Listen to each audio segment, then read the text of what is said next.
ਜੈ ਮਸੀਹ ਦੀ ਪਿਆਰੇ ਦਰਸ਼ਕੋ, ਦਿਸ਼ਾ ਪਰਿਵਰਤਨ ਦੇ ਸਾਡੇ ਅੱਜ ਦੇ ਪ੍ਰੋਗਰਾਮ ਦੇ ਵਿੱਚ ਤੁਹਾਡਾ ਸਭਨਾਂ ਦਾ ਅਸੀਂ ਇੱਕ ਵਾਰੀ ਫੇਰ ਤੋਂ ਸਵਾਗਤ ਕਰਦੇ ਹਾਂ।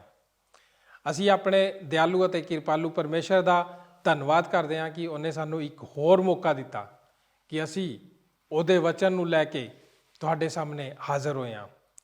ਸਾਨੂੰ ਉਮੀਦ ਹੈ ਕਿ ਤੁਸੀਂ ਸਾਡੇ ਇਹਨਾਂ ਪ੍ਰੋਗਰਾਮ ਦਾ ਆਨੰਦ ਉਠਾ ਰਹੇ ਹੋਵੋਗੇ ਅਤੇ ਤੁਹਾਨੂੰ ਇਹਨਾਂ ਦਾ ਆਤਮਿਕ ਲਾਭ ਵੀ ਮਿਲ ਰਿਹਾ ਹੋਵੇਗਾ। ਦੋਸਤੋ, ਅਸੀਂ ਆਪਣੇ ਇਹਨਾਂ ਪ੍ਰੋਗਰਾਮਾਂ ਦੇ ਵਿੱਚ ਦਾਨੀਏਲ ਨਬੀ ਦੀ ਪੁਸਤਕ ਦੇ ਵਿੱਚੋਂ ਅਧਿਐਨ ਕਰਦੇ ਆ ਰਹੇ ਹਾਂ। ਦੋਸਤੋ, ਅਸੀਂ ਆਪਣੇ ਪਿਛਲੇ ਪ੍ਰੋਗਰਾਮ ਦੇ ਵਿੱਚ ਦਾਨੀਏਲ ਦੀ ਪੁਸਤਕ ਦੇ ਪਹਿਲੇ ਅਧਿਆਇ ਦੀ 8 ਆਇਤ ਤੋਂ ਲੈ ਕੇ 20 ਆਇਤਾਂ ਤੱਕ ਦੇ ਵਚਨਾਂ ਦੇ ਉੱਤੇ ਗੌਰ ਕੀਤਾ ਸੀ। ਇਹਨਾਂ ਆਇਤਾਂ ਦੇ ਦੁਆਰਾ ਅਸੀਂ ਨਾ ਸਮਝੌਤਾ ਕਰਨ ਵਾਲੀ ਜ਼ਿੰਦਗੀ ਦੇ ਬਾਰੇ ਜਾਣਿਆ। ਅਸੀਂ ਜਾਣਿਆ ਕਿ ਦਾਨੀਏਲ ਦੀ ਪਰਮੇਸ਼ਰ ਨੇ ਦੇਖਭਾਲ ਕੀਤੀ ਸੀ, ਕਿਉਂਕਿ ਦਾਨੀਏਲ ਨੇ ਉਹ ਕੀਤਾ ਸੀ ਜੋ ਉਚਿਤ ਸੀ। ਉਹਨੇ ਫੈਸਲਾ ਕੀਤਾ ਸੀ ਕਿ ਉਹ ਆਪਣੇ ਆਪ ਨੂੰ ਸ਼ਾਹੀ ਭੋਜਨ ਖਾ ਕੇ ਭ੍ਰਿਸ਼ਟ ਨਹੀਂ ਕਰੇਗਾ, ਕਿਉਂਕਿ ਉਹ ਭੋਜਨ ਯਹੂਦੀ ਵਿਵਸਥਾ ਦੀ ਮੰਗ ਨੂੰ ਪੂਰਾ ਨਹੀਂ ਕਰਦਾ ਸੀ।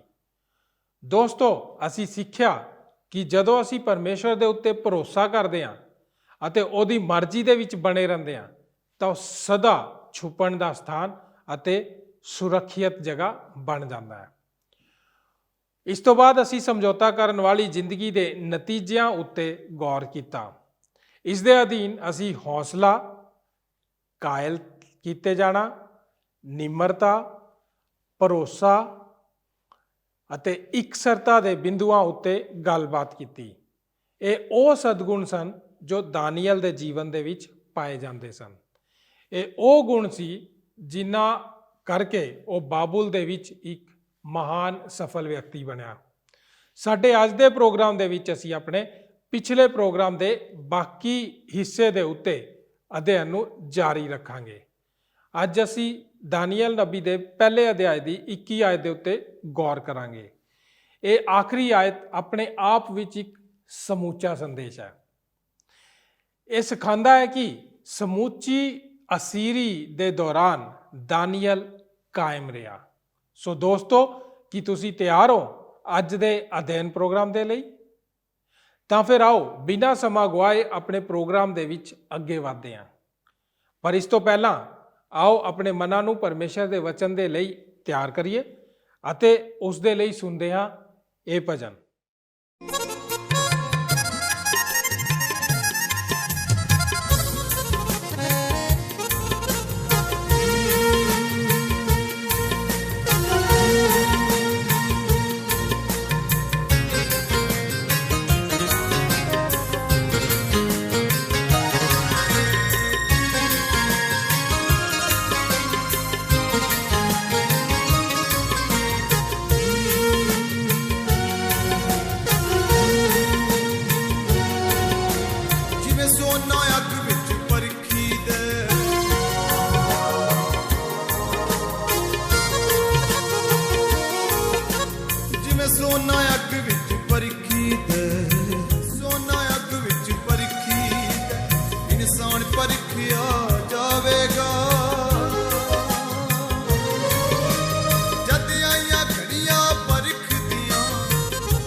ਨੇਜਾ ਦੀ ਠਾਲ ਮੁਕਤੀ ਦਾ ਟੋਕਰੂ ਦੀ ਤਲਵਾਰ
ਇਹ ਸਮੁੱਚੇ ਅਧਿਆਏ ਬਹੁਤ ਹੀ ਖੂਬਸੂਰਤ ਹੋਣਗੇ ਜੇਕਰ ਅਸੀਂ ਇਸ ਆਖਰੀ ਐਤ ਨੂੰ ਆਪਣੇ ਕੋਲ ਨਾ ਪਾਈਏ। ਪਰ ਇਹ ਆਖਰੀ ਐਤ ਇਸ ਅਧਿਆਏ ਵਿੱਚ ਆਪਣੇ ਆਪ ਵਿੱਚ ਇੱਕ ਸਮੁੱਚਾ ਸੰਦੇਸ਼ ਹੈ। ਇਹ ਸਾਨੂੰ ਸਿਖਾਉਂਦਾ ਹੈ ਕਿ ਸਮੁੱਚੀ ਅਸੀਰੀ ਦੇ ਦੌਰਾਨ ਦਾਨੀਏਲ ਕਾਇਮ ਰਿਹਾ ਸੀ। ਨਬੂਕਦਨਜ਼ਰ ਆਇਆ ਅਤੇ ਚਲਾ ਗਿਆ ਅਤੇ ਦਾਨੀਏਲ ਕਾਇਮ ਰਿਹਾ। ਬਲੈਸ਼ਰ ਆਇਆ ਅਤੇ ਗਿਆ ਅਤੇ ਦਾਨੀਏਲ ਕਾਇਮ ਰਿਹਾ। ਦਾਰਾ ਆਇਆ ਅਤੇ ਗਿਆ, ਦਾਨੀਏਲ ਕਾਇਮ ਰਿਹਾ। ਖੋਰਸ ਆਇਆ ਅਤੇ ਦਾਨੀਏਲ ਅਜੇ ਵੀ ਮੌਜੂਦ ਸੀ ਅਤੇ ਉਸ ਪ੍ਰਭਾਵ ਦੇ ਸਥਾਨ ਵਿੱਚ ਇੱਕ ਪਰਮੇਸ਼ਰ ਦੇ ਜਨ ਹੋਣ ਵਜੋਂ ਹੋਣਾ ਉਸਨੇ ਇੱਕ ਸਾਰ ਜਾਰੀ ਰੱਖਿਆ ਸੀ। ਮੈਂ ਆਪ ਨੂੰ ਇਹ ਦੱਸਣ ਦੀ ਖੁਆਇਸ਼ ਰੱਖਦਾ ਹਾਂ ਕਿ ਉਹ ਕਰੀਬ-ਕਰੀਬ 80 ਵਰ੍ਹਿਆਂ ਦੇ ਲਈ ਸਰਵਜਨਿਕ ਨਜ਼ਰਾਂ ਦੇ ਵਿੱਚ ਸੀ। ਉਹ ਠੀਕ ਆਪਣੀ ਜਵਾਨੀ ਦੇ ਦਿਨਾਂ ਤੋਂ ਰਾਜੇ ਦੀ ਅਦਾਲਤ ਵਿੱਚ ਮੌਜੂਦ ਸੀ। ਉਹ ਇੱਕ ਇਹੋ ਜਿਹਾ ਸੱਭਿਆਚਾਰ ਵਿੱਚ ਸੀ ਜੋ ਕਿ ਪੂਰੀ ਤਰ੍ਹਾਂ ਗੈਰ ਯਹੂਦੀ ਸੀ ਅਤੇ ਫਿਰ ਵੀ ਪੁਰਾਣੇ ਨੇਮ ਵਿੱਚ ਉਹ ਉਹਨਾਂ 3 ਮਨੁੱਖਾਂ ਵਿੱਚੋਂ ਇੱਕ ਹੈ ਜਿਸ ਦੇ ਬਾਰੇ ਸਾਡੇ ਕੋਲ ਕੋਈ ਬੁਰੀ ਰਿਪੋਰਟ ਨਹੀਂ ਹੈ। ਉਸ ਦੇ ਬਾਰੇ ਕੋਈ ਇੱਕ ਵੀ ਨਕਾਰਾਤਮਕ ਗੱਲ ਨਹੀਂ ਹੈ ਜੋ ਕਿ ਇਸ ਸਮੁੱਚੀ ਪੁਸਤਕ ਦੇ ਵਿੱਚ ਦਾਨੀਏਲ ਦੇ ਬਾਰੇ ਆਖੀ ਗਈ ਹੋਵੇ। ਸਿਰਫ 2 ਹੋਰ ਮਨੁੱਖ ਜਿਨ੍ਹਾਂ ਦੇ ਬਾਰੇ ਮੈਂ ਪੁਰਾਣੇ ਨੇਮ ਵਿੱਚ ਉਸ ਵਰਗੇ ਹੋਣ ਵਜੋਂ ਜਾਣਦਾ ਹਾਂ, ਉਹ ਹਨ ਯੂਸਫ ਅਤੇ ਜੋਨਾਥਨ। ਅਸਲ ਵਿੱਚ ਜੇਕਰ ਆਪ ਉਸ ਦੀ ਇੱਕ ਅੱਛੀ ਦ੍ਰਿਸ਼ ਦੇਖਣਾ ਚਾਹੁੰਦੇ ਹੋ ਜਿਸ ਤਰ੍ਹਾਂ ਦਾਨੀਏਲ ਆਪਣੇ ਸਮੁੱਚੇ ਜੀਵਨ ਦੇ ਦੌਰਾਨ, ਤਦ ਬਸ 6 ਅਧਿਆਏ ਉਸ ਦੀਆਂ 4 ਅਤੇ 5 ਐਤਾਂ ਦੇ ਕੋਲ ਆਓ ਜਿੱਥੇ ਅਸੀਂ ਇਸ ਤਰ੍ਹਾਂ ਪੜ੍ਹਦੇ ਹਾਂ। ਤਦ ਉਹਨਾਂ ਮਨਸੂਬੇਦਾਰ ਤੇ ਪ੍ਰਧਾਨ ਨੇ ਚਾਹਿਆ ਭਾਈ ਕਿਵੇਂ ਨਾ ਕਿਵੇਂ ਰਾਜਕਾਜ ਦੇ ਕਾਰਨ ਦਾਨੀਏਲ ਉੱਤੇ ਕੋਈ ਦੋਸ਼ ਲਾਈਏ, ਪਰ ਉਹਨਾਂ ਨੂੰ ਕੋਈ ਦੋਸ਼ ਜਾਂ ਖੋਟ ਨਾ ਲੱਭਾ।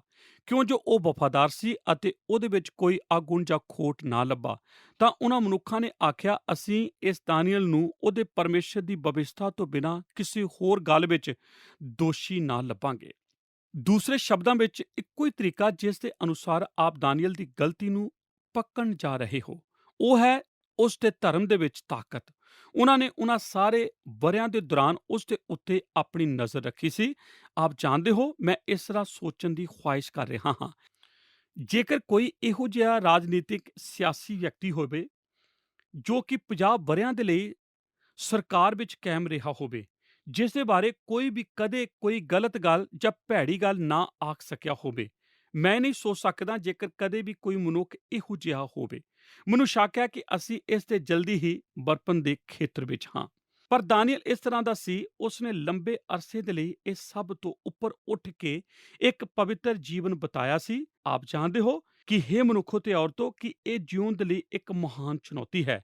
ਕਿ ਇਹ ਇਸ ਤਰ੍ਹਾਂ ਨਹੀਂ ਹੈ? ਇੱਕ ਇਹੋ ਜਿਹੇ ਸੰਜਮੀ ਕੰਮ ਬਾਰੇ ਸੋਚਣਾ ਕਿ ਆਪ ਇੱਕ ਇੰਨੇ ਲੰਬੇ ਅਰਸੇ ਦੇ ਲਈ ਨੇਕ ਹੋ ਸਕਦੇ ਹੋ ਅਤੇ ਫਿਰ ਬਸ ਇੱਕ ਪਲ ਦੇ ਸਮੇਂ ਵਿੱਚ ਆਪ ਇਸ ਸਭ ਨੂੰ ਖਤਮ ਕਰ ਸਕਦੇ ਹੋ।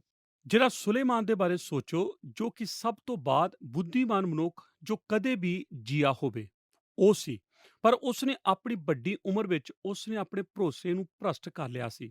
ਉਹ ਇੱਕ ਟੁੱਟੇ ਹੋਏ, ਹਰਾਏ ਗਏ ਅਤੇ ਪਾਪੀ ਮਨੁੱਖ ਵਜੋਂ ਮੋਇਆ ਸੀ।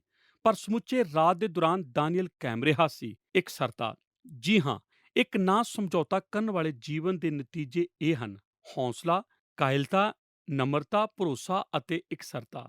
ਨੰਬਰ 4, ਇੱਕ ਨਾ ਸਮਝੌਤਾ ਕਰਨ ਵਾਲੇ ਜੀਵਨ ਦੇ ਫਲ। ਆਖਰੀ ਗੱਲ ਜਿਸ ਦੇ ਬਾਰੇ ਮੈਂ ਆਪ ਨਾਲ ਗੱਲ ਕਰਨ ਦੀ ਖੁਆਇਸ਼ ਰੱਖਦਾ ਹਾਂ, ਉਹ ਇੱਕ ਨਾ ਸਮਝੌਤਾ ਕਰਨ ਵਾਲੇ ਜੀਵਨ ਦੇ ਫਲ ਹਨ। ਆਪ ਗੌਰ ਕਰੋ, ਜਗਤ ਅੱਜ ਸਾਨੂੰ ਆਖਦਾ ਹੈ ਕਿ ਜੇਕਰ ਅਸੀਂ ਸਭ ਤੋਂ ਅੱਗੇ ਨਿਕਲਣ ਜਾ ਰਹੇ ਹਾਂ ਤਦ ਸਾਨੂੰ ਅਸੂਲਾਂ ਨੂੰ ਤੋੜਨਾ ਪੈਣਾ ਹੈ। ਪਰ ਦਾਨੀਏਲ ਦੀ ਪੋਥੀ ਦਾ ਪਹਿਲਾ ਅਧਿਆਇ ਇਸ ਦੇ ਉਲਟ ਜਗਤ ਦੇ ਪ੍ਰਾਣੀਆਂ ਦੇ ਨੈਤਿਕ ਅਸੂਲਾਂ ਦੇ ਵਿਰੁੱਧ ਦੱਸੀ ਜਾਣ ਵਾਲੀ ਇੱਕ ਕਹਾਣੀ ਹੈ। ਇਹ ਇੱਥੇ ਆਖਦੀ ਹੈ ਕਿ ਦਾਨੀਏਲ ਇੱਕ ਮਨੁੱਖ ਹੈ ਜਿਸ ਨੇ ਇਸ ਨੂੰ ਸਿੱਧਾ ਤੱਕਿਆ ਸੀ ਅਤੇ ਉਹ ਇਸ ਦੇ ਲਈ ਉਸਨੇ ਫੈਸਲਾ ਕੀਤਾ ਸੀ ਜੋ ਉਸਨੇ ਵਿਸ਼ਵਾਸ ਕੀਤਾ ਸੀ, ਅਤੇ ਉਸ ਦਾ ਨਤੀਜਾ ਇਹ ਸੀ ਕਿ ਪਰਮੇਸ਼ਰ ਨੇ ਉਸ ਦੇ ਜੀਵਨ ਵਿੱਚ ਉਸ ਨੂੰ ਇਸ ਦਾ ਫਲ ਬਖਸ਼ਿਆ ਸੀ। ਮੈਂ ਨਿੱਜੀ ਤੌਰ ਤੇ ਵਿਸ਼ਵਾਸ ਕਰਦਾ ਹਾਂ ਕਿ ਪਰਮੇਸ਼ਰ ਅੱਜ ਕੱਲ੍ਹ ਵੀ ਇਸ ਤਰ੍ਹਾਂ ਕਰਨ ਦੇ ਕਾਰੋਬਾਰ ਵਿੱਚ ਲੱਗਾ ਹੋਇਆ ਹੈ। ਉਹਨਾਂ ਕਾਰਨਾਂ ਵਿੱਚੋਂ ਇੱਕ ਕਿ ਸਾਡੇ ਜੀਵਨਾਂ ਵਿੱਚ ਮਸੀਹ ਹੋਣ ਵਜੋਂ ਇੰਨੀਆਂ ਜ਼ਿਆਦੀਆਂ ਸਮੱਸਿਆ ਕਿਉਂ ਹਨ, ਉਹ ਇਹ ਹੈ ਕਿਉਂਕਿ ਅਸੀਂ ਇੱਕ ਪੈਰ ਗਲੀ ਦੇ ਇੱਕ ਪਾਸੇ ਰੱਖਣ ਦੀ ਕੋਸ਼ਿਸ਼ ਕਰ ਰਹੇ ਹਾਂ ਅਤੇ ਦੂਸਰਾ ਕਦਮ ਗਲੀ ਦੇ ਦੂਸਰੇ ਪਾਸੇ। ਅਤੇ ਇਸ ਜਗਤ ਵਿੱਚ ਕਲੀਸਿਆ ਦਾ ਬਹੁਤ ਕੁਝ ਹੈ ਅਤੇ ਜਗਤ ਦਾ ਕਲੀਸਿਆ ਵਿੱਚ ਬਹੁਤ ਕੁਝ ਹੈ, ਜਿਸ ਕਰਕੇ ਇਹਨਾਂ ਦੋਵਾਂ ਵਿਚਲੇ ਫਰਕ ਨੂੰ ਆਪ ਨਹੀਂ ਦੱਸ ਸਕਦੇ। ਮੈਂ ਹੈਰਾਨ ਹੁੰਦਾ ਹਾਂ ਕੀ ਵਰਪੇਗਾ ਜੇਕਰ ਸਾਡੇ ਵਿੱਚੋਂ ਸਾਰੇ ਬਸ ਆਪਣੇ ਆਪ ਨੂੰ ਸਮਰਪਿਤ ਕਰਕੇ ਆਖੀਏ ਕਿ ਇਸ ਨਾਲ ਕੋਈ ਫਰਕ ਨਹੀਂ ਪੈਂਦਾ ਕਿ ਇਸ ਦੀ ਕੀਮਤ ਕੀ ਹੈ, ਕੋਈ ਫਰਕ ਨਹੀਂ ਪੈਂਦਾ, ਲੋਕ ਕੀ ਆਖਦੇ ਹਨ, ਕੋਈ ਫਰਕ ਨਹੀਂ ਪੈਂਦਾ, ਇਸ ਨੂੰ ਕਿਵੇਂ ਮਰੋੜਿਆ ਜਾਂਦਾ ਹੈ। ਜਿੱਥੇ ਵੀ ਪਰਮੇਸ਼ਰ ਦੀ ਬਾਣੀ ਲਕੀਰ ਖਿੱਚਦੀ ਹੈ, ਠੀਕ ਉੱਥੇ ਹੀ ਜਿੱਥੇ ਕਿ ਮੈਂ ਲਕੀਰ ਨੂੰ ਖਿੱਚ ਰਿਹਾ ਹਾਂ, ਮੈਂ ਠੀਕ ਉੱਥੇ ਹੀ ਖੜਾ ਹੋਣ ਜਾ ਰਿਹਾ ਹਾਂ। ਭਾਗ ਊੜਾ, ਖਾਸ ਅਸਰ। ਮੈਂ ਆਪ ਨੂੰ ਦੱਸ ਦੇਵਾਂ ਕਿ ਇੱਥੇ ਦਾਨੀਏਲ ਨਾਲ ਕੀ ਵਰਪਿਆ ਸੀ। ਸਭ ਤੋਂ ਪਹਿਲਾਂ ਪਰਮੇਸ਼ਰ ਨੇ ਉਸ ਨੂੰ ਇੱਕ ਖਾਸ ਅਸਰ ਦਾ ਫਲ ਬਖਸ਼ਿਆ ਸੀ। ਮੈਂ ਇਹ ਸੋਚਣਾ ਪਸੰਦ ਕਰਦਾ ਹਾਂ ਕਿ ਇਹ ਦੇਖਣ ਵਿੱਚ ਇੱਕ ਖਾਸ ਅਸਰ ਸੀ। ਦਾਨੀਏਲ ਦੇ ਕੋਲ ਕੁਦਰਤੀ ਵਰਦਾਨ ਪਾਇਆ ਜਾਂਦਾ ਸੀ। ਗੌਰ ਕਰੋ ਕਿ ਦਾਨੀਏਲ ਨਬੀ ਦੀ ਪੁਸਤਕ ਪਹਿਲਾ ਅਧਿਆਇ ਉਸ ਦੀ 13 ਐਤ ਤੋਂ 15 ਐਤ ਵਿੱਚ ਕੀ ਆਖਿਆ ਗਿਆ ਹੈ। ਤਦ ਸਾਡੇ ਮੂੰਹ ਅਤੇ ਉਹਨਾਂ ਜਵਾਨਾਂ ਦੇ ਮੂੰਹ ਜਿਹੜੇ ਰਾਜੇ ਦੇ ਸਵਾਦਲੇ ਭੋਜਨ ਖਾਂਦੇ ਹਨ ਤੇਰੇ ਸਾਹਮਣੇ ਵੇਖੇ ਜਾਣ, ਫਿਰ ਆਪਣੇ ਬੰਦੀਆਂ ਨੂੰ ਜੋ ਠੀਕ ਸਮਝੇ ਉਹੀ ਕਰੇ। ਸੋ ਉਸਨੇ ਉਹਨਾਂ ਦੀ ਇਹ ਗੱਲ ਮੰਨੀ ਅਤੇ 10 ਦਿਨ ਤੀਕਰ ਉਹਨਾਂ ਨੂੰ ਪਰਖਿਆ ਅਤੇ 10 ਦਿਨ ਦੇ ਮਗਰੋਂ ਉਹਨਾਂ ਸਾਰੇ ਜਵਾਨਾਂ ਦੇ ਨਾਲ ਜਿਹੜੇ ਰਾਜੇ ਦੇ ਸਵਾਦਲੇ ਭੋਜਨ ਖਾਂਦੇ ਸਨ, ਉਹਨਾਂ ਦੇ ਮੂੰਹ ਵਧੀਕ ਸੁੰਦਰ ਅਤੇ ਸਰੀਰ ਮੋਟੇ ਦਿਸਦੇ ਸਨ। ਇਸ ਤਰ੍ਹਾਂ ਜਦੋਂ ਦਾਨੀਏਲ ਅਤੇ ਉਸ ਦੇ ਦੋਸਤ 10 ਦਿਨ ਉਸ ਉੱਗੇ ਹੋਏ ਬੀਜਾਂ ਦੇ ਭੋਜਨ ਨੂੰ ਖਾਣ ਤੋਂ ਬਾਅਦ ਉੱਠੇ, ਤਦ ਉਹਨਾਂ ਦੇ ਉੱਤੇ ਦੇਖਣ ਵਿੱਚ ਇੱਕ ਖਾਸ ਅਸਰ ਦਿਖਾਈ ਦਿੰਦਾ ਸੀ। ਮੈਂ ਨਹੀਂ ਜਾਣਦਾ ਕੀ ਵਰਪਿਆ ਸੀ ਅਤੇ ਕੀ ਉਸ ਦੇ ਕੋਲ ਸੀ, ਪਰ ਮੈਂ ਇਹ ਜ਼ਰੂਰ ਜਾਣਦਾ ਹਾਂ ਕਿ ਜਦੋਂ ਦਾਨੀਏਲ 10 ਦਿਨਾਂ ਦੇ ਅੰਤ ਵਿੱਚ ਖੜਾ ਹੋਇਆ ਸੀ, ਤਦ ਉਹ ਬਾਕੀ ਉਹਨਾਂ ਸਾਰਿਆਂ ਨਾਲੋਂ ਵੱਧ ਬਿਹਤਰ ਨਜ਼ਰ ਆਉਂਦਾ ਸੀ। ਹੁਣ ਆਪ ਆਖਦੇ ਹੋ, ਇਹ ਤਾਂ ਉਹਨਾਂ ਉਸ ਭੋਜਨ ਦੇ ਵਿੱਚ ਸੀ। ਨਹੀਂ, ਇਹ ਉਸ ਭੋਜਨ ਦੇ ਵਿੱਚ ਨਹੀਂ ਸੀ। ਪਰਮੇਸ਼ਰ ਨੇ ਉਹ ਕੀਤਾ ਸੀ ਕਿਉਂਕਿ ਦਾਨੀਏਲ ਨੇ ਉਹ ਕੀਤਾ ਸੀ ਜੋ ਠੀਕ ਹੋਵੇ। ਪਰਮੇਸ਼ਰ ਨੇ ਉਸ ਦੇ ਜੀਵਨ ਵਿੱਚ ਸਰੀਰਕ ਤੌਰ ਤੇ ਇੱਕ ਖਾਸ ਅਸਰ ਦੀ ਬਰਕਤ ਉਸ ਨੂੰ ਦਿੱਤੀ ਸੀ। ਖਾਸ ਬੁੱਧ ਭਾਗ ਐੜਾ। ਹੁਣ ਦੂਸਰੀ ਗੱਲ ਉੱਤੇ ਗੌਰ ਕਰੋ। ਪਰਮੇਸ਼ਰ ਨੇ ਉਸ ਨੂੰ ਇੱਕ ਖਾਸ ਬੁੱਧ ਦੇ ਨਾਲ ਬਰਕਤ ਦਿੱਤੀ ਸੀ। 17 ਅਤੇ 20 ਐਤਾਂ ਦੇ ਵਚਨਾਂ ਵਿੱਚ ਬਾਈਬਲ ਬਾਣੀ ਇਸ ਤਰ੍ਹਾਂ ਆਖਦੀ ਹੈ, ਹੁਣ ਰਹੇ ਉਹ 4 ਜਵਾਨ। ਪਰਮੇਸ਼ਰ ਨੇ ਉਹਨਾਂ ਨੂੰ ਗਿਆਨ ਅਤੇ ਸਾਰੀ ਵਿਦਿਆ ਤੇ ਮਤ ਵਿੱਚ ਬੁੱਧੀ ਦਿੱਤੀ ਅਤੇ ਦਾਨੀਏਲ ਵਿੱਚ ਹਰ ਤਰ੍ਹਾਂ ਦੀਆਂ ਦਰਸ਼ਨਾਂ ਤੇ ਸੁਪਨਿਆਂ ਦੀ ਸਮਝਣ ਦੀ ਅਤੇ ਬੁੱਧ ਤੇ ਇਸ਼ਨਾਸ ਦੀ ਹਰ ਇੱਕ ਗੱਲ ਵਿੱਚ ਜਿਹਦੇ ਵਿਖੇ ਰਾਜੇ ਨੇ ਉਹਨਾਂ ਕੋਲੋਂ ਸਵਾਲ ਕੀਤਾ। ਉਸਨੇ ਉਹਨਾਂ ਨੂੰ ਜਾਦੂਗਰੇ ਅਤੇ ਜੋਸ਼ੀਆਂ ਨਾਲੋਂ ਜਿਹੜੇ ਉਹਦੇ ਸਾਰੇ ਦੇਸ਼ ਵਿੱਚ ਸਨ 10 ਗੁਣਾ ਅੱਛਾ ਪਾਇਆ। ਉਹਨਾਂ ਨੇ 10 ਦਿਨ ਤੱਕ ਉਹਨਾਂ ਨੂੰ ਪਰਖਿਆ ਅਤੇ ਉਹਨਾਂ ਨੂੰ 10 ਗੁਣਾ ਹੋਰਨਾਂ ਨਾਲੋਂ ਬਿਹਤਰ ਪਾਇਆ। ਕੀ ਇਹ ਰੋਚਕ ਗੱਲ ਨਹੀਂ ਹੈ? ਮੈਨੂੰ ਉਹ ਬਹੁਤ ਪਸੰਦ ਹੈ ਜੋ ਜ਼ਬੂਰ 25 ਦੀ ਉਸ ਦੀ 14 ਐਤ ਦੇ ਵਚਨ ਆਖਦੇ ਹਨ, ਯਹੋਵਾ ਦੇ ਭੇਦ ਉਹ ਸਭ ਭੈ ਮੰਨਣ ਵਾਲਿਆਂ ਦੇ ਲਈ ਹੈ ਅਤੇ ਉਹ ਆਪਣੇ ਨੇਮ ਉਹਨਾਂ ਉੱਤੇ ਪ੍ਰਗਟ ਕਰਦਾ ਹੈ। ਮੈਂ ਇਸ ਨੂੰ ਵੇਖ ਸਕਦਾ ਹਾਂ। ਮੈਂ ਤੁਹਾਨੂੰ ਇਹ ਨਹੀਂ ਦੱਸ ਸਕਦਾ ਕਿ ਇਹ ਕਿਵੇਂ ਕਾਰਜਸ਼ੀਲ ਹੁੰਦਾ ਹੈ, ਪਰ ਮੈਂ ਇਹ ਜਾਣਦਾ ਹਾਂ ਕਿ ਮੈਂ ਬਹੁਤ ਸਾਰੇ ਵਿਦਿਆਰਥੀਆਂ ਦੇ ਨਾਲ ਗੱਲ ਕਰ ਰਿਹਾ ਹਾਂ। ਮੈਂ ਤੁਹਾਡੀ ਪਛਾਣ ਦੇ ਬਾਰੇ ਕੁਝ ਨਹੀਂ ਕਰ ਸਕਦਾ। ਇਹ ਤੇ ਨਿਸ਼ਚਿੰਤ ਠਹਿਰਾਈ ਗਈ ਹੈ। ਮੈਂ ਇਸ ਦੇ ਬਾਰੇ ਕੁਝ ਨਹੀਂ ਕਰ ਸਕਦਾ। ਮੈਂ ਆਪ ਦੀਆਂ ਪਿਛਲੀਆਂ ਪੜ੍ਹਾਈਆਂ ਨਾਲ ਸੰਬੰਧਿਤ ਅਸਫਲਤਾ ਦੇ ਬਾਰੇ ਕੁਝ ਨਹੀਂ ਕਰ ਸਕਦਾ। ਆਪ ਨੂੰ ਉਹਨਾਂ ਦਾ ਸਾਹਮਣਾ ਕਰਨਾ ਪੈਣਾ ਹੈ। ਹੋ ਸਕਦਾ ਹੈ ਆਪ ਠੀਕ ਇਸ ਸਮੇਂ ਪ੍ਰੀਖਿਆ ਵਿੱਚੋਂ ਫੇਲ ਹੋਣ ਵਾਲੇ ਹੋ, ਪਰ ਮੈਂ ਤੁਹਾਨੂੰ ਇਹ ਦੱਸ ਸਕਦਾ ਹਾਂ ਕਿ ਬਾਈਬਲ ਬਾਣੀ ਦੇ ਇਸ ਭਾਗ ਵਿੱਚ ਕੁਝ ਬਹੁਤ ਹੀ ਖਾਸ ਹੈ ਜੋ ਉਹ ਆਖਦਾ ਹੈ ਕਿ ਜਦੋਂ ਆਪ ਉਹ ਕਰਦੇ ਹੋ ਜੋ ਪਰਮੇਸ਼ਰ ਦੇ ਸਨਮੁਖ ਠੀਕ ਹੈ ਅਤੇ ਅਸੀਂ ਉਹ ਫੈਸਲਾ ਕਰਦੇ ਹਾਂ ਜੋ ਪਰਮੇਸ਼ਰ ਆਪਣਾ ਫੈਸਲਾ ਕਰਦਾ ਹੈ। ਪਰਮੇਸ਼ਰ ਨੇ ਸਾਨੂੰ ਬਰਕਤ ਦੇਣ ਦੇ ਵਾਅਦੇ ਕੀਤੇ ਹਨ। ਮੇਰਾ ਵਿਸ਼ਵਾਸ ਹੈ ਕਿ ਇਹ ਤਾਂ ਬੁੱਧ ਦੇ ਨਾਲ ਸੰਬੰਧਿਤ ਹੈ। ਭਾਗ ਈੜੀ, ਖਾਸ ਨਜ਼ਰੀਆ ਜਾਂ ਖਾਸ ਅੰਤਰ ਦ੍ਰਿਸ਼ਟੀ। ਪਰਮੇਸ਼ਰ ਨੇ ਉਸ ਨੂੰ ਸਿਰਫ ਖਾਸ ਸਰੀਰਕ ਅਸਰ ਹੀ ਨਹੀਂ ਸੀ ਬਖਸ਼ਿਆ ਅਤੇ ਖਾਸ ਬੁੱਧੀ ਹੀ ਨਹੀਂ, ਪਰ ਮੈਂ ਚਾਹੁੰਦਾ ਹਾਂ ਕਿ ਆਪ ਗੌਰ ਕਰੋ 17 ਐਤ ਵਿੱਚ ਪਰਮੇਸ਼ਵਰ ਨੇ ਤਾਂ ਉਸ ਨੂੰ ਖਾਸ ਅੰਤਰ ਦ੍ਰਿਸ਼ਟੀ ਵੀ ਬਖਸ਼ੀ ਸੀ। ਦਾਨੀਏਲ ਦੇ ਬਾਰੇ 17 ਐਤ ਵਿੱਚ ਆਖਿਆ ਗਿਆ ਹੈ ਕਿ ਦਾਨੀਏਲ ਨੂੰ ਸਾਰੇ ਦਰਸ਼ਨਾਂ ਤੇ ਸੁਪਨਿਆਂ ਦੀ ਸਮਝ ਉਸ ਦੇ ਵਿੱਚ ਪਾਈ ਜਾਂਦੀ ਸੀ। 17 ਐਤ ਇੱਕ ਇਹੋ ਜਿਹੀ ਐਤ ਹੈ ਜਿਸ ਦੇ ਉੱਤੇ ਸਮੁੱਚੀ ਪੁਸਤਕ ਟਿਕੀ ਹੋਈ ਹੈ। ਦਾਨੀਏਲ ਨਬੀ ਦੀ ਪੁਸਤਕ ਕੀ ਹੈ? ਇਹ ਦਰਸ਼ਨ ਅਤੇ ਸੁਪਨੇ ਹੈ। ਇਹ ਇੱਕ ਇਹੋ ਜਿਹੀ ਪੁਸਤਕ ਹੈ ਜੋ ਦਾਨੀਏਲ ਦੇ ਦਰਸ਼ਨ ਅਤੇ ਸੁਪਨਿਆਂ ਦੀ ਵਿਆਖਿਆ ਕਰਦੀ ਹੈ। ਇਹ ਇਤਿਹਾਸ ਦੀਆਂ ਸਾਰੀਆਂ ਘਟਨਾਵਾਂ ਵਿੱਚ ਫੈਲੀ ਹੋਈ ਹੈ। ਦਾਨੀਏਲ ਨੇ ਉਹਨਾਂ ਦਰਸ਼ਨਾਂ ਤੇ ਸੁਪਨਿਆਂ ਦੀ ਵਿਆਖਿਆ ਕਰਨ ਦੀ ਬੁੱਧ ਕਿਵੇਂ ਪਾਈ ਸੀ? ਬਾਈਬਲ ਬਾਣੀ ਆਖਦੀ ਹੈ ਕਿ ਪਰਮੇਸ਼ਰ ਨੇ ਉਸ ਨੂੰ ਇਹ ਬਖਸ਼ੀ ਸੀ। ਇਹ ਪਰਮੇਸ਼ਰ ਵੱਲੋਂ ਇੱਕ ਖਾਸ ਵਰਦਾਨ ਸੀ ਤਾਂ ਕਿ ਦਾਨੀਏਲ ਇਤਿਹਾਸ ਵਿੱਚ ਇੱਕ ਇਹੋ ਜਿਹੇ ਮਨੁੱਖ ਦੇ ਵਜੋਂ ਹੋਵੇ ਜਿਸ ਨੂੰ ਪਰਮੇਸ਼ਰ ਨੇ ਇਤਿਹਾਸ ਦੀਆਂ ਮੁੱਖ ਘਟਨਾਵਾਂ ਤੋਂ ਪਹਿਲਾਂ ਹੀ ਉਹ ਸਭ ਕੁਝ ਦੱਸਣ ਦੇ ਲਈ ਇਸਤੇਮਾਲ ਕੀਤਾ ਸੀ। ਜੋ ਕੁਝ ਉਸ ਦੇ ਸਮੇਂ ਤੋਂ ਲੈ ਕੇ ਮਸੀਹ ਦੇ ਰਾਜ ਤੱਕ ਮੁੱਖ ਘਟਨਾਵਾਂ ਬਰਪਣਗੀਆਂ ਸੀ। ਇਹ ਸਭ ਕਿੱਥੋਂ ਪ੍ਰਾਪਤ ਕੀਤਾ? ਪਰਮੇਸ਼ਰ ਨੇ ਸੁਪਨਿਆਂ ਅਤੇ ਦਰਸ਼ਨਾਂ ਵਿੱਚ ਇੱਕ ਖਾਸ ਅੰਤਰਦ੍ਰਿਸ਼ਟੀ ਉਸ ਨੂੰ ਬਖਸ਼ੀ ਸੀ। ਭਾਗ ਸੱਸਾ, ਖਾਸ ਪ੍ਰਭਾਵ। ਚੌਥੀ ਗੱਲ, ਪਰਮੇਸ਼ਰ ਨੇ ਉਸ ਨੂੰ ਖਾਸ ਪ੍ਰਭਾਵ ਬਖਸ਼ਿਆ ਸੀ। ਖਾਸ ਅਸਰ ਸਰੀਰਕ ਤੌਰ ਤੇ ਦੇਖਣ ਦੇ ਵਿੱਚ, ਖਾਸ ਬੁੱਧ, ਖਾਸ ਅੰਤਰਦ੍ਰਿਸ਼ਟੀ ਅਤੇ ਖਾਸ ਪ੍ਰਭਾਵ। ਉਹ ਰਾਜੇ ਦੇ ਦਰਬਾਰ ਵਿੱਚ ਬਹੁਤ ਹੀ ਪ੍ਰਭਾਵਸ਼ਾਲੀ ਸੀ। ਬਾਈਬਲ ਬਾਣੀ ਆਖਦੀ ਹੈ ਕਿ ਉਹ ਰਾਜੇ ਦੇ ਸਨਮੁਖ ਖੜਾ ਸੀ। ਜਦੋਂ ਰਾਜੇ ਨੇ ਇਹ ਵੇਖਿਆ ਕਿ ਉਹ ਕਿੰਨਾ ਚਤਰ ਅਤੇ ਕਿੰਨਾ ਅੱਛੀ ਤਰ੍ਹਾਂ ਅਧਿਐਨ ਦੇ ਦੌਰਾਨ ਉਸ ਪੜ੍ਹਾਈ ਵਿੱਚ ਨਿਪੁੰਨਤਾ ਵਿਖਾਈ ਸੀ। ਬਾਈਬਲ ਆਖਦੀ ਹੈ ਕਿ ਉਹ ਰਾਜੇ ਦੇ ਸਨਮੁਖ ਖੜਾ ਸੀ। ਇਸ ਦਾ ਅਰਥ ਕੀ ਹੁੰਦਾ ਹੈ? ਉਹ ਪ੍ਰਸ਼ੰਸਕਾਂ ਵਜੋਂ ਰਾਜੇ ਦੇ ਮਹਿਲ ਵਿੱਚ ਭਰਤੀ ਕੀਤਾ ਗਿਆ ਸੀ ਅਤੇ ਅੰਤ ਵਿੱਚ ਉਹ ਉਸ ਰਾਜ ਦੇ ਪ੍ਰਧਾਨ ਮੰਤਰੀ ਬਣ ਗਿਆ ਸੀ। ਉਹ ਸਿਰਫ ਰਾਜੇ ਦੇ ਦਰਬਾਰ ਵਿੱਚ ਹੀ ਪ੍ਰਭਾਵਸ਼ਾਲੀ ਨਹੀਂ ਸੀ, ਬਲਕਿ ਉਹ ਤਾਂ ਆਪਣੇ ਸਾਥੀਆਂ ਵਿੱਚ ਵੀ ਪ੍ਰਭਾਵਸ਼ਾਲੀ ਸੀ। ਕੀ ਆਪ ਇਸ ਦੀ ਕਲਪਨਾ ਕਰ ਸਕਦੇ ਹੋ ਕਿ ਦਾਨੀਏਲ ਵਰਗਾ ਮਨੁੱਖ ਹੋਣਾ ਕਿਸ ਤਰ੍ਹਾਂ ਕੀ ਹੋਇਆ ਹੋਵੇਗਾ? ਅਤੇ ਫਿਰ ਤਿੰਨ ਸਾਥੀਆਂ ਦੇ ਨਾਲ ਹੋਣਾ, ਹਨਨਿਯਾਹ, ਮਿਸ਼ਾਇਲ ਅਤੇ ਅਜ਼ਰਯਾਹ। ਕੀ ਆਪ ਇਸ ਦੀ ਕਲਪਨਾ ਕਰ ਸਕਦੇ ਹੋ ਕਿ ਉਹਨਾਂ ਦੇ ਲਈ ਦਾਨੀਏਲ ਦੇ ਨਜ਼ਦੀਕੀ ਹੋਣਾ ਕੀ ਹੋ ਰਿਹਾ ਹੋਵੇਗਾ? ਕੀ ਆਪ ਸੋਚਦੇ ਹੋ ਕਿ ਇਸ ਤਰ੍ਹਾਂ ਦਾ ਉਹਨਾਂ ਉੱਤੇ ਕੀ ਅਸਰ ਪਿਆ ਹੋਵੇਗਾ? ਆਪ ਸੱਚਮੁੱਚ ਆਖ ਸਕਦੇ ਹੋ, ਉਸ ਨੇ ਇਸ ਤਰ੍ਹਾਂ ਹੀ ਕੀਤਾ ਸੀ। ਅਸਲ ਵਿੱਚ ਮੈਂ ਆਪ ਨੂੰ ਇਹ ਦਿਖਾ ਸਕਾਂ ਕਿ ਉਸ ਦਾ ਕਿੰਨਾ ਅਸਰ ਸੀ। ਜੇਕਰ ਆਪ ਆਪਣੀਆਂ ਬਾਈਬਲਾਂ ਵਿੱਚ ਦਾਨੀਏਲ ਨਬੀ ਦੀ ਪੁਸਤਕ 3 ਅਧਿਆਏ ਤੋਂ ਆਪਣੀਆਂ ਬਾਈਬਲਾਂ ਨੂੰ ਖੋਲੋ, ਉਹ ਹੁਣ ਇਹਨਾਂ ਤਿੰਨਾਂ ਸਾਥੀਆਂ ਨੂੰ ਅੱਗ ਦੇ ਵਿੱਚ ਸੁੱਟਣ ਵਾਲੇ ਹਨ, ਕਿਉਂਕਿ ਉਹ ਮੱਥਾ ਨਹੀਂ ਟੇਕਣਗੇ ਅਤੇ ਉਹ ਕੰਮ ਨਹੀਂ ਕਰਨਗੇ ਜੋ ਕਿ ਰਾਜਾ ਚਾਹੁੰਦਾ ਹੈ ਕਿ ਉਹ ਕਰਨਾ। 3 ਅਧਿਆਏ 16 ਐਤ ਦੇ ਵਚਨ ਵਿੱਚ ਅਸੀਂ ਇਸ ਤਰ੍ਹਾਂ ਪੜ੍ਹਦੇ ਹਾਂ, ਤਾਂ ਸ਼ਦਰਕ, ਮੇਸ਼ਕ, ਅਬਦਨਗੋ ਨੇ ਰਾਜਾ ਨੂੰ ਉੱਤਰ ਦੇ ਕੇ ਆਖਿਆ, ਹੇ ਨਬੂਕਦਨੈਜ਼ਰ, ਅਸੀਂ ਇਸ ਗੱਲ ਵਿੱਚ ਤੁਹਾਨੂੰ ਉੱਤਰ ਦੇਣਾ ਜ਼ਰੂਰੀ ਨਹੀਂ ਸਮਝਦੇ ਹਾਂ। ਕੀ ਇਹ ਸਾਫ਼ ਤੌਰ ਤੇ ਸਪਸ਼ਟ ਉੱਤਰ ਨਹੀਂ ਹੈ? ਦੂਸਰੇ ਸ਼ਬਦਾਂ ਵਿੱਚ, ਅਸੀਂ ਇਸ ਸਭ ਦੇ ਬਾਰੇ ਕੋਈ ਚਿੰਤਾ ਨਹੀਂ ਕਰ ਰਹੇ।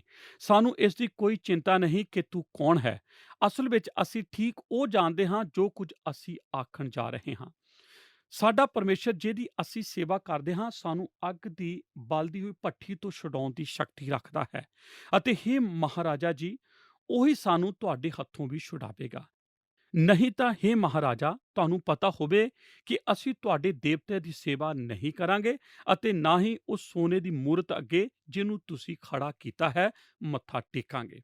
ਸਾਨੂੰ ਇਸ ਦੀ ਕੋਈ ਚਿੰਤਾ ਨਹੀਂ ਜੇਕਰ ਤੂੰ ਸਾਨੂੰ ਭੱਠੀ ਵਿੱਚ ਸੁੱਟਦਾ ਹੈ ਜਾਂ ਉਸ ਵਿੱਚੋਂ ਸਾਨੂੰ ਨਹੀਂ ਸੁੱਟਦਾ। ਅਸੀਂ ਫਿਰ ਵੀ ਉਹ ਨਹੀਂ ਕਰਨ ਜਾ ਰਹੇ ਜੋ ਤੂੰ ਚਾਹੁੰਦਾ ਹੈ ਅਸੀਂ ਕਰੀਏ। ਜੀ ਹਾਂ, ਆਪ ਦੀ ਸੋਚ ਵਿੱਚ ਉਹ ਕੌਣ ਹੈ ਜਿਸ ਨੂੰ ਇਹ ਆਖ ਰਹੇ ਹਨ? ਉਹਨਾਂ ਨੇ ਆਪਣੇ ਵਿੱਚ ਬਹੁਤ ਸਾਰਾ ਦਾਨੀਏਲ ਵਾਲਾ ਮਾਦਾ ਰੱਖਿਆ ਹੋਇਆ ਹੈ। ਕੀ ਇਸ ਤਰ੍ਹਾਂ ਨਹੀਂ ਹੈ?